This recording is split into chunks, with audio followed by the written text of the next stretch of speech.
묵상기도하심으로 새벽 예배를 시작하겠습니다. 하나님 감사합니다. 오늘도 주의 전으로 우리를 인도하시고 예배의 축복을 누릴 수 있는 은혜 주심에 감사합니다. 오늘 이 하루도 주님과 만나는 복된 날이 되게 하시고 주의 임재와 영광을 경험하는 은혜의 시간이 되게 하여 주옵소서. 주의 이름으로 모이는 무리들마다 하나님 함께 하시고 처소마다 시간마다 놀라운 은혜와 복으로 임하여 주옵소서. 하나님의 치유하심과 회복하심과 또 하나님의 강한 분대되게 하심을 경험하는 은혜의 하루가 되도록 인도하여 주옵소서. 험악한 세상 속에 하나님께 소망을 둔 하나님의 백성들이 하나님의 말씀으로 주의 성령의 역사하심으로 일어나 빛을 발하게 하여 주옵소서. 예수님의 이름으로 기도합니다. 아멘. 찬송 369장 드리겠습니다.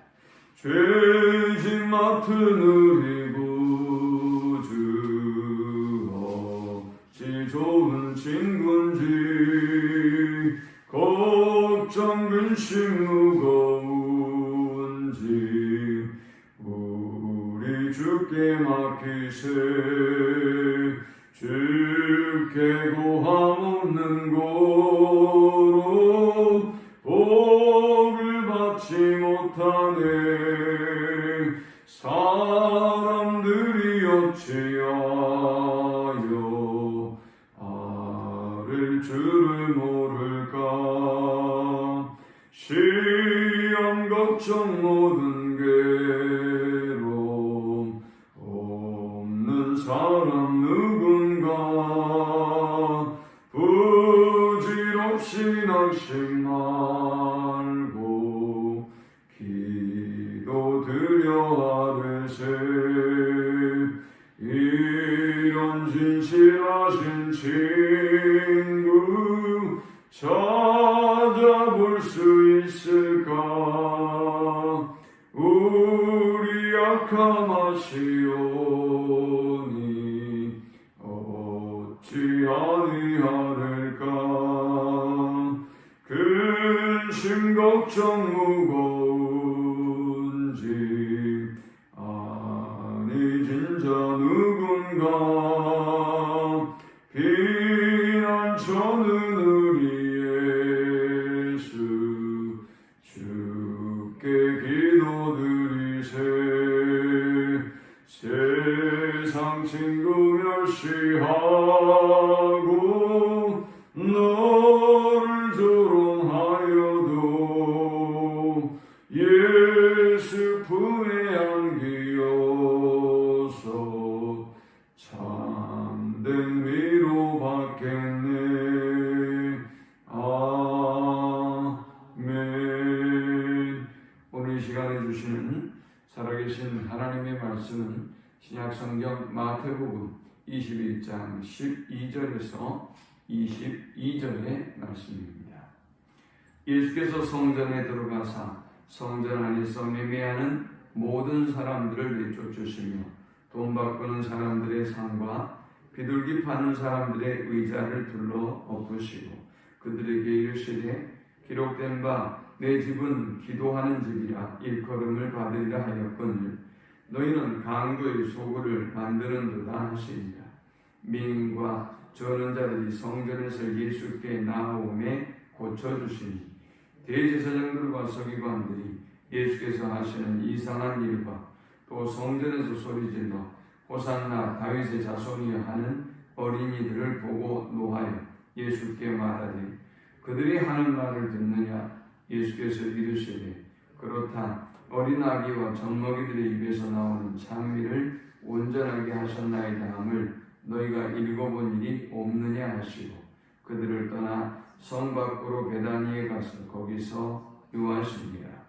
이른 아침에 성으로 들어오실 때에 시장하신지라. 길가에서 한 무화과 나무를 보시고 그리로 가사 잎사귀밖에 아무것도 찾지 못하시고 나무에게 이르시되 이제부터 영원토록 내가 열매를 맺지 못하리라 하시니 무화과 나무가 곧 마른지라. 제자들이 보고 이상히 여겨 이르되 무화과 나무가 어찌하여 곧 말랐나이까?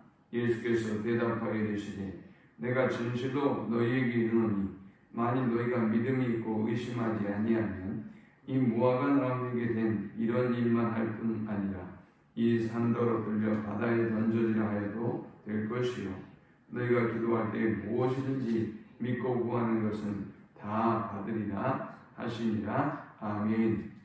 예수께서 예루살렘에 입성하시면서 여러 무리들의 반응이 있었습니다.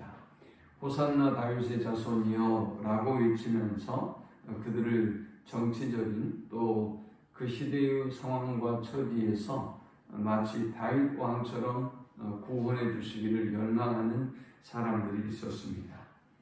또 반면에 이 광경을 보면서 21장 10절에서는 예수님이 일으키는 이 소란스러운 모습, 이 혼란의 모습을 안타깝고 불쌍하게 보는 사람들도 있었습니다. 예수님은 곧장 예루살렘에 입성하셔서 성전으로 가셨습니다. 성전에는 유월절을 지키기 위해서 많은 사람들이 몰려들었었는데요. 이 성전의 어떤 풍경을 보시고 예수님은 굉장히 분노하셨습니다. 원래 이 이스라엘 사람들이 1년에 3개의 절기를 지키기 위해서 예루살렘에 모여드는데 이제 먼 거리에 있는 사람들이 제사를 드릴 제물을 가져오는 것이 굉장히 힘들겠죠. 소나 양이나 비둘기를 먼 곳에서 이렇게 가지고 온다는 것이 힘들다 보니까 점점 더 이 사람들이 자기 편의적으로 발전하게 되었습니다. 그래서 이 사람들이 이제 돈만 가지고 오면 예루살렘에서 뭐 소도, 양도, 비둘기도 사서 제사할 수 있는 그런 자기 편의적인 방법들이 도입되기 시작한 겁니다. 그런데 이제 하다 보면 어떨까요? 우리 왜 이 보충대 앞에서 그때 막 용품들 팔았던 사람들처럼 가장 좋은 자리를 차지하기 위한 쟁탈전이 벌어지겠죠. 하다 보니 성전에서는 가장 좋은 자리, 또 안쪽으로 들어오면서 이 밀매도 가능했고요. 종교 지도자들과의 결탁도 가능했고 이런 여러 가지 문제점들이 발생하기 시작했던 것입니다. 주님은 성전에 오시자마자 지금까지 주님이 보여주셨던 모습과는 완전히 다른, 어떻게 본다면 굉장히 폭력적인 모습으로 주님이 비춰집니다. 주님은 12절에 예수께서 성전에 들어가사 성전 안에서 매매하는 모든 사람들을 내쫓으시며 돈 바꾸는 사람들의 상과 비둘기 파는 사람들의 의자를 둘러 엎으시고, 이건 상상만 해도 굉장히 분노하신 모습을 우리가 볼 수가 있죠. 이 정도로 주님이 예루살렘을 바라보는 모습, 또 성전을 바라보는 모습, 그 시대의 성도들을 바라보는 모습이 안타깝고 또 분노가 일 수밖에 없는 상황이었다는 것을 우리가 가늠해 볼 수 있습니다. 그러나 그럼에도 불구하고 여전히 기도하는 사람들이 있었고요. 여전히 하나님을 예배하고 찬양하는 사람들이 있습니다. 14절에 보니까 맹인과 저는 자들이 성전에서 예수께 나아 몸에 고쳐주시니, 치유를 원하고 예수님께 나오는 것이 기도죠. 예수님에 대한 온전한 믿음을 가지고 있는 사람들의 기도가 있음을 보게 됩니다. 그들은 또 15절에 보니까 호산나 다윗이여 다윗의 자손이여 하는 어린 이들을 보고 노하여 그랬어요. 대제사장들과 서기관들이 호산나 다윗의 자손이여 라고 주님을 환영하고 찬양하는 아이들을 꾸짖고 분노합니다. 자, 이제 오늘 이 본문을 통해서 우리는 3가지 영적 교훈을 묵상하고 함께 은혜를 나누고자 합니다. 이 본문이 주는 첫 번째 영적 교훈은 영적 삶의 붕괴는 기도를 쉬는 죄에서 시작된다라는 것입니다. 오늘 본문의 처음과 끝이 다 기도에 대해서 말씀하고 있는 것입니다. 성전의 목적, 기도하는 것이다. 만민의 기도하는 집이 성전이다. 이 말은 성전의 용도도 그러하지만 마땅히 성도는 기도해야 한다는 것을 말씀하고 있는 것이죠. 마땅히 성도가 기도를 쉬는 죄를 범하고 이렇게 이를 탐하고 다른 것들을 쫓아갈 때 이것은 주님이 오셔서 성전을 뒤엎어 버리셨던 것처럼 주님이 분노하실 만한 안타까운 일이다라는 것을 우리는 기억해야 합니다. 이 코로나로 인해서 우리의 많은 것들이 무너졌는데 사실은 코로나뿐만이 아니라 그 이전에도 이후에도 우리가 가장 경계해야 될 것은 기도하는 삶이 무너지고 있다는 것입니다. 기도하는 삶이 무너졌다고 하는 것은 하나님의 전능하심에 대한 의심이고요. 또 하나님의 사랑에 대한 의심이, 또 하나님의 응답에 대한 불신이 우리 가운데 있다는 것을 의미하는 것입니다. 하나님에 대한 온전한 믿음을 회복하고 기도를 회복하는 우리 모두가 또 이 시대가 되기를 축원합니다. 두 번째 우리가 이 본문을 통해서 얻을 수 있는 영적 교훈은 믿음의 기도가 기적을 경험케 한다라는 것입니다. 여전히 이렇게 사람들은 자기 일을 취하고 자기 정욕대로 자기의 욕망을 위해서 살아가지만 성전의 목적도 훼손하고 성도의 어떤 목적도 제사의 목적도 훼손하고 있지만 이걸 가치의 전도라고 그러죠. 성전에 기도하러 왔는데 뭐가 중요한지를 놓쳐버리는 사람들, 그런 신앙의 모습들을 우리가 보게 됩니다. 그런데 여전히 14절에는 맹인과 전원자들이 예수님께 나와서 예수님의 치유를 요청합니다. 또 대제사장과 서기관들은 이들을 꾸짖고 이들에게 분노했지만 어린이들은 찬양합니다. 찬양과 기도가 있음을 보게 됩니다. 주님은 이들을 향해서 분노하는 대제사장과 서기관들을 보면서 이렇게 말씀하셨습니다.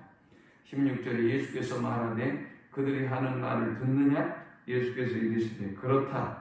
어린 아기와 젖먹이들의 입에서 나오는 찬미를 온전하게 하셨나이다 함을 너희가 읽어본 일이 없느냐 하시고, 우리가 어린아이, 예수님께 안수기도를 받기 위해서 나왔던 어린아이에서부터 계속 이 말씀을 주님이 지금 강조하고 반복하고 있습니다. 19장부터 말이죠. 어떤 사람이 하나님 앞에 온전한 예배자이며 또 온전한 하나님 앞에 성도로서의 태도와 자세를 가지고 간직하고 살아가느냐? 바로 어린아이, 젖먹이와 같은 심령을 가진 사람이 하나님 앞에 온전한 예배자다라는 말씀입니다. 이 16절의 말씀은 시편 8편 2절의 말씀을 인용한 말씀이에요. 항상 어린아이와 같이 젖먹이와 같이 순수하고 사모하는 마음으로 살아가는 우리 모두가 될 수 있기를 축원합니다. 그때 우리는 기적을 경험하는 것입니다. 대제사장, 서기관, 바리새인처럼 어떤 일을 하느냐, 어떤 직분을 가지고 있느냐, 가르치는 자이냐, 이거 전혀 중요하지 않는 거예요. 항상 어린아이 같은 심령을 가지고 주님 앞에 가는 날까지 그런 심령으로 사모하고 또 하나님 기뻐하는 삶을 살아가는 우리 모두가 될 수 있기를 축원합니다. 얼마나 좋습니까? 그렇게 갈급한 영혼, 주님을 의지하는 영혼, 주님을 향한 사랑하는 마음, 사모하는 마음, 의존하는 마음으로 살아가는 것이 정말 성도의 태도와 자세 아니겠어요? 그런데 신앙생활 하다가 보면 변질되는 사람들을 많이 봐요. 다른 건 몰라도 하나님 앞에 더욱더 의존적이고 간망하고 영적인 아이와 같은 모습으로 살아가는 우리 모두가 되시기를 축원합니다. 마지막 세 번째, 우리가 이 본문을 통해서 얻을 수 있는 영적 교훈은 무엇이든지 믿고 구하는 것은 다 받을 수 있다라는 것입니다. 주님은 무화과 나무를 보시고 그 잎사귀밖에 아무것도 찾지 못하시고는 이 나무를 저주하셨어요. 그래서 이 나무가 곧 말라 죽었습니다. 제자들이 이것을 보고 무화과 나무가 어찌하여 말랐습니까? 라고 묻습니다. 예수님이 21절에 말씀합니다. 예수께서 대답하여 이르시되 내가 진실로 너희에게 이르노니 만일 너희가 믿음이 있고 의심하지 아니하면 이 무화과 나무에게 된 이런 일만 할 뿐 아니라 이 산더러 들려 바다에 던져지라 해도 될 것이요 했습니다. 자, 이 무화과 나무는 당시에 예루살렘을 상징하고 당시의 성도들의 모습을 상징하는 듯 보여집니다. 예루살렘 성전의 모습을 보여주고 있는 것 같습니다. 원래 그 성전은 굉장히 크고 화려하게 짓잖아요. 더구나 여러분들이 중동의 지금의 어떤 그 사원들만 봐도 자신들은 정말 어렵고 힘들게 사는데 얼마나 사원들은 어마어마하게 짓는지 몰라요. 이 예루살렘 성전도 역시 마찬가지죠. 예루살렘 성전을 얼마나 근사하게 지었겠어요? 아니 그것뿐만입니까? 사실 어떤 그들의 외적인 모습, 대제사장, 서기관, 유대인들, 믿음이 좋은 이 어른들, 호산나 다윗의 자손이여라고 외쳤던 사람들, 그리고 그들을 깔보고 어떤 무시하는 눈초리로 바라보고 있는 사람들, 이들의 껍질은 마치 열매 없는 잎만 무성한 무화과 나무와 같았을 것입니다. 자, 그들의 문제가 뭐라고 주님이 말씀하신 것입니까? 믿음이라는 것입니다. 믿음이 없고 기도를 잃어버린 이 나무는 주님이 저주하고 또 말라 죽는 나무에 불과하다는 것입니다. 주님은 그들에게 말씀하셨습니다. 이 무화과 나무에게 된 이런 일만 할 뿐 아니라 이 산더러 들려 바다에 던져지라 해도 될 것이요. 누구에게? 믿음이 있고 의심하지 않는 자에게 이런 기적과 능력이 일어난다는 것입니다. 우리가 그러면서 이제 마지막 22절에 결론을 말씀하죠. 너희가 기도할 때 무엇이든지 믿고 구하는 것은 다 받으리라 하시니라 했습니다. 우리의 기도가 회복되고 우리의 믿음이 회복되면 하나님께서 우리가 구하는 모든 것을 다 응답하시고 주신다고 말씀하고 있는 것입니다. 무엇이든지 믿음으로 구하고 다 주실 것을 믿고 승리하는 우리 모두가 되기를 축원합니다. 하나님 감사합니다. 귀한 말씀을 통해서 은혜 받고 깨닫습니다. 주신 말씀대로 우리의 믿음이 회복되고 기도가 회복되게 하셔서 하나님 기뻐하는 열매 맺는 저들이 되어지도록 인도하여 주옵소서. 예수님의 이름으로 기도합니다. 아멘. 지금은 우리 주 예수 그리스도의 크신 은혜와 성부 하나님의 극진한 사랑과 성령의 인도 교통 충만케 하시니 주님 기뻐하는 믿음을 회복하고 주님 기뻐하는 기도의 삶을 회복해서 하나님이 기뻐하는 열매 맺는 삶을 살기를 소망하는 모든 성도들의 머리 위에 지금부터 영원토록 함께 있을지어다. 아멘.